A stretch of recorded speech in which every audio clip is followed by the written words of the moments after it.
Hi ಸ್ನೇಹಿತರೆ, ಎಲ್ಲರಿಗೂ ನಮಸ್ಕಾರ. ನೋಡಿ, ಗೃಹಲಕ್ಷ್ಮಿ ಯೋಜನೆಯ ಪ್ರತಿಯೊಂದು ಫಲಾನುಭವಿಗಳಿಗೆ ಸರ್ಕಾರ ಒಟ್ಟಿಗೆ 3 ತಿಂಗಳ ಗೃಹಲಕ್ಷ್ಮಿ ಯೋಜನೆಯ 6,000 ಹಣನ ಜಮಾ ಮಾಡ್ತಾ ಇದೆ. ಆದರೆ ಸುಮಾರು 3 ರಿಂದ 4 ಲಕ್ಷಕ್ಕಿಂತ ಅಧಿಕ ಮಹಿಳೆಯರಿಗೆ ಇನ್ನು ಮುಂದೆ ಗೃಹಲಕ್ಷ್ಮಿ ಹಣ ಬರ್ತಾ ಇಲ್ಲ. ನಿಮ್ಮ ಬ್ಯಾಂಕ್ ಖಾತೆಗೂ ಕೂಡ ಕ್ಯಾನ್ಸಲ್ ಆಗುವ ಸಾಧ್ಯತೆ ಇದೆ. ನೀವು ಹಣ ಪಡಿಬೇಕು ಅಂದರೆ ಈ ಕೂಡಲೇ ಆದಷ್ಟು ಬೇಗ ಗೃಹಲಕ್ಷ್ಮಿಗೆ ಮರು ಅರ್ಜಿನ ಹಾಕಬೇಕಾಗುತ್ತೆ ಮತ್ತು ಸರ್ಕಾರ ಕೆಲವು ನಿಯಮಗಳನ್ನ ಪಾಲಿಸೋಕೆ ಆದೇಶ ಕೊಟ್ಟಿದೆ. ಅದೇ ರೀತಿ ಸರ್ಕಾರದಿಂದ ಪ್ರತಿ ಫಲಾನುಭವಿಗಳಿಗೆ ಇಂದು ಶನಿವಾರ ಮೇ 16ರಂದು ಕರ್ನಾಟಕದ 26 ಜಿಲ್ಲೆಗಳಿಗೆ 3 ಹಂತಗಳಲ್ಲಿ ಗೃಹಲಕ್ಷ್ಮಿ ಯೋಜನೆಯ ಈ 6,000 ಹಣನ ಬೆಳಗ್ಗೆ 10 ಗಂಟೆಗೆ ಸರ್ಕಾರ ಜಮಾ ಮಾಡ್ತಾ ಇದೆ. ರೇಷನ್ ಕಾರ್ಡ್ ಹೊಂದಿರುವ ಪ್ರತಿ ಕಾರ್ಡ್ದಾರರಿಗೂ ಕೂಡ ಸರ್ಕಾರ 3 ಭರ್ಜರಿ ಗುಡ್ಡಿಸ್ನ ಕೊಟ್ಟಿದ್ದು ಹೊಸ ರೇಷನ್ ಕಾರ್ಡ್ಗೆ ಅರ್ಜಿ ಕೂಡ ಸ್ವೀಕಾರ ಮಾಡ್ತಾ ಇದೆ. ಹಾಗಾದರೆ ಸರ್ಕಾರ ಕೊಟ್ಟಿರುವ ಮಾಹಿತಿ ಏನು ಅಂತ ತಿಳ್ಕೊಳ್ಳೋಣ ಬನ್ನಿ. ಅದಕ್ಕಿಂತ ಮೊದಲು ನೀವೇನಾದ್ರೂ ನನ್ನ ಚಾನಲ್ನ ಸಬ್ಸ್ಕ್ರೈಬ್ ಆಗಿಲ್ಲ ಅಂದರೆ ದಯವಿಟ್ಟು ಪ್ರತಿಯೊಬ್ಬರು ಚಾನಲ್ನ ಸಬ್ಸ್ಕ್ರೈಬ್ ಮಾಡ್ಕೊಳ್ಳಿ, ಹಾಗೆ ವಿಡಿಯೋಗೆ ಒಂದು ಲೈಕ್ನ ಕೊಡಿ. ಹೌದು ವೀಕ್ಷಕರೇ, ಸರ್ಕಾರ ಪ್ರತಿಯೊಂದು ಗೃಹಲಕ್ಷ್ಮಿ ಯೋಜನೆಯ ಫಲಾನುಭವಿಗಳ ಬ್ಯಾಂಕ್ ಖಾತೆಗೆ ಒಟ್ಟಿಗೆ 3 ತಿಂಗಳ 6,000 ಹಣನ ಜಮಾ ಮಾಡುವುದಾಗಿ ಭರ್ಜರಿ ಗುಡ್ಡಿಸ್ನ ಕೊಟ್ಟಿದೆ. ಪ್ರತಿ ಫಲಾನುಭವಿಗಳ ಬ್ಯಾಂಕ್ ಖಾತೆಗೆ ಮೇ ತಿಂಗಳ 31ನೇ ಕಂತು, ಏಪ್ರಿಲ್ ತಿಂಗಳ 30ನೇ ಕಂತು ಹಾಗೂ ಮಾರ್ಚ್ ತಿಂಗಳ 29ನೇ ಕಂತು ಒಟ್ಟು 3 ತಿಂಗಳ 6,000 ಹಣ ಬರ್ತಾ ಇದ್ದು 3 ಲಕ್ಷಕ್ಕಿಂತ ಅಧಿಕ ಮಹಿಳೆಯರಿಗೆ ಇನ್ನು ಮುಂದೆ ಗೃಹಲಕ್ಷ್ಮಿ ಹಣ ಬರ್ತಾ ಇಲ್ಲ. ನಿಮ್ಮ ಬ್ಯಾಂಕ್ ಖಾತೆಗೂ ಕೂಡ ಕ್ಯಾನ್ಸಲ್ ಆಗುತ್ತೆ. ಒಂದು ವೇಳೆ ನೀವು ಹಣ ಪಡಿಬೇಕು ಅಂದರೆ ಗೃಹಲಕ್ಷ್ಮಿಗೆ ಮರು ಅರ್ಜಿನ ಹಾಕಬೇಕು ಮತ್ತು ಸರ್ಕಾರ ಜಾರಿಗೆ ತಂದಿರುವ ಹೊಸ ನಿಯಮಗಳನ್ನ ಪಾಲಿಸಬೇಕು. ಹಾಗಾದರೆ ಸರ್ಕಾರದಿಂದ ಏನೆಲ್ಲ ಹೊಸ ರೀತಿಯ ಬದಲಾವಣೆಗಳು ಜಾರಿಗೆ ಬಂದಿದೆ ಅಂತ ಕೂಡ ತಿಳಿಸ್ಕೊಡ್ತಾ ಇದ್ದೀನಿ. ಅದಕ್ಕಿಂತ ಮೊದಲು ನೋಡಿ ವೀಕ್ಷಕರೇ, ಇಂದು ಶನಿವಾರ ಮೇ 16ರಂದು ಕರ್ನಾಟಕದ 26 ಜಿಲ್ಲೆಗಳಿಗೆ ಯಾವ 3 ಹಂತಗಳಲ್ಲಿ ಒಟ್ಟು ಗೃಹಲಕ್ಷ್ಮಿ ಯೋಜನೆಯ 6,000 ಹಣ ಬರ್ತಾ ಇದೆ ಅಂದ್ರೆ, ಮೊದಲ ಹಂತದಲ್ಲಿ ಬೆಂಗಳೂರು ವಿಭಾಗಕ್ಕೆ ಹಣ ಬರ್ತಾ ಇದ್ದು ಬೆಂಗಳೂರು ನಗರ, ಬೆಂಗಳೂರು ಗ್ರಾಮಾಂತರ, ರಾಮನಗರ, ಚಿಕ್ಕಬಳ್ಳಾಪುರ, ಚಿತ್ರದುರ್ಗ, ದಾವಣಗೆರೆ, ಕೋಲಾರ, ಶಿವಮೊಗ್ಗ ಮತ್ತು ತುಮಕೂರು. ಎರಡನೆಯ ಒಂದು ಹಂತದಲ್ಲಿ ಬೆಳಗಾವಿ ವಿಭಾಗಕ್ಕೆ ಹಣ ಬರ್ತಾ ಇದ್ದು ಬಾಗಲಕೋಟೆ, ಬೆಳಗಾವಿ, ವಿಜಯಪುರ, ಧಾರವಾಡ, ಗದಗ, ಹಾವೇರಿ, ಉತ್ತರ ಕನ್ನಡ, ಬಳ್ಳಾರಿ, ಬೀದರ್, ಕಲಬುರಗಿ, ಯಾದಗಿರಿ. ಮೂರನೆಯ ಹಂತದಲ್ಲಿ ಮೈಸೂರು ವಿಭಾಗಕ್ಕೆ ಹಣ ಬರ್ತಾ ಇದ್ದು ಚಾಮರಾಜನಗರ, ಚಿಕ್ಕಮಗಳೂರು, ದಕ್ಷಿಣ ಕನ್ನಡ, ಹಾಸನ, ಕೊಡಗು, ಮಂಡ್ಯ, ಮೈಸೂರು, ಉಡುಪಿ. ಈ ಜಿಲ್ಲೆಗಳಿಗೆ ಒಟ್ಟು 3 ಹಂತಗಳಲ್ಲಿ ಸರ್ಕಾರ ಗೃಹಲಕ್ಷ್ಮಿ ಯೋಜನೆಯ 6,000 ಹಣನ ಜಮಾ ಮಾಡ್ತಾ ಇದೆ. ಆದರೆ ಪ್ರತಿ ಫಲಾನುಭವಿಗಳ ಬ್ಯಾಂಕ್ ಖಾತೆಗೆ ಈ ಗೃಹಲಕ್ಷ್ಮಿ ಹಣ ಬರಬೇಕು ಅಂದರೆ ನೀವು ಕಡ್ಡಾಯವಾಗಿ ಗೃಹಲಕ್ಷ್ಮಿಗೆ ಮರು ಅರ್ಜಿನ ಪ್ರತಿಯೊಬ್ಬರು ಹಾಕಬೇಕಾಗುತ್ತೆ ಮತ್ತು ಸರ್ಕಾರ ಜಾರಿಗೆ ತಂದಿರುವ ಹೊಸ ನಿಯಮಗಳನ್ನ ಪಾಲಿಸಬೇಕು. ಯಾವ ಕಾರಣಕ್ಕೆ ಸರ್ಕಾರ ಈ ರೀತಿಯ ಬದಲಾವಣೆಗಳನ್ನ ಜಾರಿಗೆ ತಂದಿದೆ ಅಂತ ಕೂಡ ತಿಳಿಸ್ಕೊಡ್ತಾ ಇದ್ದೀನಿ. ನಿಮ್ಮ ಬ್ಯಾಂಕ್ ಖಾತೆಗೆ ಗೃಹಲಕ್ಷ್ಮಿ ಯೋಜನೆಯ 3 ತಿಂಗಳ 6,000 ಹಣ ಜಮಾ ಆಗಬೇಕು ಅಂದರೆ ನೀವು ಆದಷ್ಟು ಬೇಗ ಗೃಹಲಕ್ಷ್ಮಿಗೆ ಮರು ಅರ್ಜಿನ ಹಾಕೋದು ಕಡ್ಡಾಯ. ಯಾವ ಕಾರಣಕ್ಕೆ ನೀವು ಮರು ಅರ್ಜಿ ಹಾಕಬೇಕು ಅಂತ ಕೂಡ ತಿಳಿಸ್ಕೊಡ್ತಾ ಇದ್ದೀನಿ. ನೋಡಿ ವೀಕ್ಷಕರೇ, ಸುಮಾರು 2 ರಿಂದ 3 ಲಕ್ಷಕ್ಕಿಂತ ಅಧಿಕ ಮಹಿಳೆಯರಿಗೆ ಗೃಹಲಕ್ಷ್ಮಿ ಹಣನ ಸರ್ಕಾರ ಕ್ಯಾನ್ಸಲ್ ಮಾಡಿದೆ. ಯಾಕಂದರೆ ಈ 3 ಲಕ್ಷಕ್ಕಿಂತ ಅಧಿಕ ಫಲಾನುಭವಿಗಳ ಬ್ಯಾಂಕ್ ಖಾತೆಗೆ ಪ್ರತಿ ತಿಂಗಳು ಗೃಹಲಕ್ಷ್ಮಿ ಹಣ ಜಮಾ ಆಗ್ತಾ ಇತ್ತು. ಸುಮಾರು ಸಾಕಷ್ಟು ಫಲಾನುಭವಿಗಳು ಮರಣ ಹೊಂದಿದ್ದಾರೆ. ಆ ಮರಣ ಹೊಂದಿರುವ ಫಲಾನುಭವಿಗಳ ಒಂದು ಸಂಖ್ಯೆ 2 ಲಕ್ಷಕ್ಕಿಂತ ಜಾಸ್ತಿ ಇದೆ. ಇದೇ ಕಾರಣಕ್ಕೆ ಪ್ರತಿ ಫಲಾನುಭವಿಗಳು ಗೃಹಲಕ್ಷ್ಮಿಗೆ ಮರು ಅರ್ಜಿನ ಹಾಕಿ ನಿಮ್ಮ ಬ್ಯಾಂಕ್ ಖಾತೆಗೆ ನೀವು ಹಣ ಪಡಿಬೇಕು. ಇಲ್ಲಿ ಮರು ಅರ್ಜಿ ಹಾಕುವ ಮೂಲಕ ಸರ್ಕಾರಕ್ಕೆ ನೀವು ಇನ್ನೂ ಕೂಡ ಗೃಹಲಕ್ಷ್ಮಿ ಹಣನ ಪಡಿತಾ ಇದ್ದೀರಿ ಅಂತ ತಿಳಿದು ಬರುತ್ತೆ.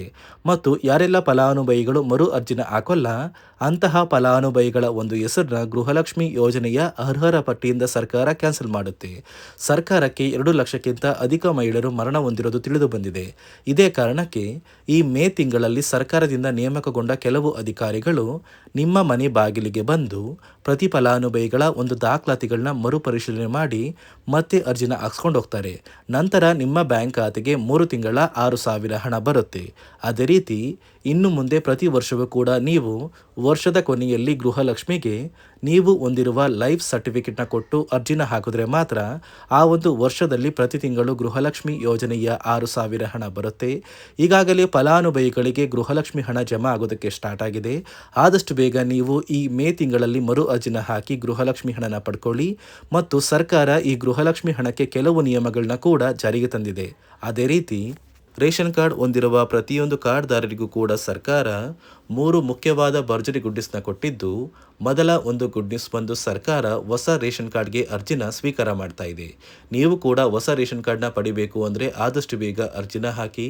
ಅದೇ ರೀತಿ ಎರಡನೆಯ ಒಂದು ಗುಡ್ ನ್ಯೂಸ್ ಬಂದು ನೋಡಿ ವೀಕ್ಷಕರೇ, ನಿಮ್ಮ ಒಂದು ರೇಷನ್ ಕಾರ್ಡ್ಗೆ ಸರ್ಕಾರದಿಂದ ಈ ಮೇ ತಿಂಗಳಲ್ಲಿ 3 ತಿಂಗಳಿಗೆ ಬರುವಂತಹ 15 ರೀತಿಯ ಆಹಾರ ಪದಾರ್ಥಗಳನ್ನ ಸರ್ಕಾರ ಉಚಿತವಾಗಿ ಕೊಡ್ತಾ ಇದೆ. ಮೇ ತಿಂಗಳ ಒಂದು ರೇಷನ್ ಕಾರ್ಡ್ಗೆ ಸಿಗುವಂತಹ ಇಂದಿರಾ ಕಿಟ್, ಏಪ್ರಿಲ್ ತಿಂಗಳಿಗೆ ಸಿಗುವಂತಹ ಒಂದು ಇಂದಿರಾ ಕಿಟ್ ಮತ್ತು ಮಾರ್ಚ್ ತಿಂಗಳಿಗೆ ಸಿಗಬೇಕಾದಂಥ ಒಂದು ಇಂದಿರಾ ಕಿಟ್, ಒಟ್ಟು 3 ತಿಂಗಳ 15 ಆಹಾರ ಪದಾರ್ಥಗಳನ್ನ ಸರ್ಕಾರ ಪ್ರತಿ ಕಾರ್ಡ್ದಾರರಿಗೆ ವಿತರಣೆ ಮಾಡ್ತಾ ಇದೆ. ಮೂರನೆಯ ಒಂದು ಗುಡ್ ನ್ಯೂಸ್ ಬಂದು, ಇನ್ನು ಮುಂದೆ ನೀವು ಉಚಿತ ಅಕ್ಕಿ ಪಡಿಬೇಕು ಅಂದರೆ ಆ ಒಂದು ಬಯೋಮೆಟ್ರಿಕ್ ಮಷಿನ್ ಮೇಲೆ ಬೆರಳಿಡುವಂತಹ ಅವಶ್ಯಕತೆ ಇಲ್ಲ.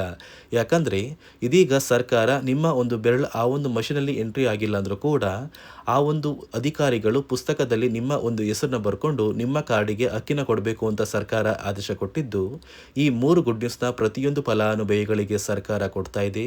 ಇದರ ಜೊತೆಗೆ ನಿಮ್ಮ ಬ್ಯಾಂಕ್ ಖಾತೆಗೆ ಗೃಹಲಕ್ಷ್ಮಿ ಯೋಜನೆಯ ಹಣ ಇನ್ನು ಮುಂದೆ ಬರಬೇಕು ಅಂದರೆ 5 ರೀತಿಯ ಹೊಸ ನಿಯಮಗಳನ್ನ ನೀವು ಪಾಲಿಸಬೇಕು ಅಂತ ಸರ್ಕಾರ ಆದೇಶ ಕೊಟ್ಟಿದೆ. ಅದೇ ರೀತಿ ನೋಡಿ ಸ್ನೇಹಿತರೆ, ಈ ಬಾರಿ ಸುಮಾರು 1 ಲಕ್ಷಕ್ಕಿಂತ ಅಧಿಕ ಫಲಾನುಭವಿಗಳ ಬ್ಯಾಂಕ್ ಖಾತೆಗೆ ಸರ್ಕಾರ ಗೃಹಲಕ್ಷ್ಮಿ ಯೋಜನೆಯ ಹಣನ ಜಮಾ ಮಾಡ್ತಾ ಇಲ್ಲ. ಕಾರಣ ಏನು ಅಂದರೆ, ನಿಮ್ಮ ಬ್ಯಾಂಕ್ ಖಾತೆಗೆ ಡೆಬಿಟ್ ಮೂಲಕ ಹಣ ಜಮಾ ಮಾಡುವಂತಹ ಸಂದರ್ಭದಲ್ಲಿ ಸರ್ಕಾರ ಸಾಕಷ್ಟು ಫಲಾನುಭವಿಗಳ ಒಂದು ಬ್ಯಾಂಕ್ ಖಾತೆಗೆ ಹಣ ಜಮಾ ಮಾಡೋದನ್ನು ಕ್ಯಾನ್ಸಲ್ ಮಾಡಿದೆ. ಯಾಕಂದರೆ ಇತ್ತೀಚೆಗೆ ಹಣಕಾಸು ಇಲಾಖೆ ಜಾರಿಗೆ ತಂದಿರುವ 5 ನಿಯಮಗಳ ಆಧಾರದ ಮೇಲೆ ಪ್ರತಿಯೊಂದು ಫಲಾನುಭವಿಗಳಿಗೆ ಸರ್ಕಾರ ಈ ಒಂದು ಹಣನ ಜಮಾ ಮಾಡ್ತಾ ಇದ್ದು, ಯಾರೆಲ್ಲ ಫಲಾನುಭವಿಗಳು ಈ ನಿಯಮಗಳನ್ನ ಪಾಲಿಸಿಲ್ಲ ನಿಮ್ಮ ಬ್ಯಾಂಕ್ ಖಾತೆಗೂ ಕೂಡ ಹಣ ಜಮಾ ಆಗೋದಿಲ್ಲ. ಹಾಗಾದರೆ ಬನ್ನಿ ಸ್ನೇಹಿತರೆ, ಸರ್ಕಾರ ಜಾರಿಗೆ ತಂದಿರುವ ಆ 5 ಹೊಸ ನಿಯಮಗಳು ಏನು ಅಂತ ನಾನು ನಿಮಗೆ ತಿಳಿಸ್ಕೊಡ್ತಾ ಇದ್ದೀನಿ. ನೋಡಿ ಸ್ನೇಹಿತರೆ, ಮೊದಲನೆಯ ಒಂದು ನಿಯಮ ಬಂದು, ಸಾಕಷ್ಟು ಫಲಾನುಭವಿಗಳು ಹೊಂದಿರುವಂತಹ ಒಂದು ರೇಷನ್ ಕಾರ್ಡ್ ಏನಿದೆ, ಆ ಒಂದು ರೇಷನ್ ಕಾರ್ಡ್ನ ಮನೆಯ ಸದಸ್ಯರ ಪ್ರತಿಯೊಬ್ಬರ ಒಂದು ಆಧಾರ್ ಕಾರ್ಡ್ನ ನಿಮ್ಮ ರೇಷನ್ ಕಾರ್ಡ್ಗೆ ಕಡ್ಡಾಯವಾಗಿ ಲಿಂಕ್ ಮಾಡಿಸ್ಬೇಕು. ಅಂದರೆ ಈ ಒಂದು ಲಿಂಕ್ ಮಾಡಿಸುವಂತಹ ಒಂದು ಪ್ರೊಸೀಜರ್ಗೆ ಸರ್ಕಾರ KYC ಅಂತ ಕರೀತಾರೆ. ನಿಮ್ಮ ರೇಷನ್ ಕಾರ್ಡ್ಗೆ ಇನ್ನೂ ಸಹ KYC ಆಗಿಲ್ಲ ಅಂದರೆ ನಿಮ್ಮ ಬ್ಯಾಂಕ್ ಖಾತೆಗೆ ಸರ್ಕಾರ ಮುಂದಿನ ದಿನಗಳಲ್ಲಿ ಗೃಹಲಕ್ಷ್ಮಿ ಯೋಜನೆಯ ಹಣನ ಕ್ಯಾನ್ಸಲ್ ಮಾಡುತ್ತೆ. ಅದೇ ರೀತಿ ಎರಡನೆಯ ಒಂದು ನಿಯಮ ಬಂದು, ಸಾಕಷ್ಟು ಫಲಾನುಭವಿಗಳು ಕಳೆದ 3 ತಿಂಗಳಿಂದ ಸರ್ಕಾರದಿಂದ ಬರ್ತಾ ಇರುವಂತಹ ಒಂದು ರೇಷನ್ ಏನಿದೆ, ಅಂದರೆ ಉಚಿತ ಅಕ್ಕಿ ಏನಿದೆ, ಈ ಒಂದು ರೇಷನ್ನ ಪಡ್ಕೋತಾ ಇಲ್ಲ.